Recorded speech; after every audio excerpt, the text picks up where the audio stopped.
سلام. خب امم الان وضعیت پیشرفت کمپین سرمایه گذاری جمعی ما در وفندر چطوره؟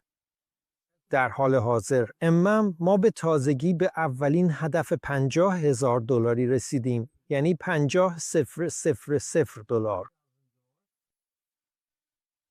حالا وفند قراره بررسی حقوقی کامل شرکت ما را انجام بده و وقتی این کار تموم بشه میتونیم به سمت هدف $100,000 و بیشتر پیش بریم. پس دوستانتون رو بیارید در شرکت ما، استارتاپ ما و پلتفرم ما سرمایه گذاری کنید، چون امسال قراره سالی تحول آفرین برای پروژه ما باشه. به محض اینکه ارز دیجیتال در کشورهایی مثل اوکراین یا اتحادیه اروپا راه اندازی بشه. ممنونم.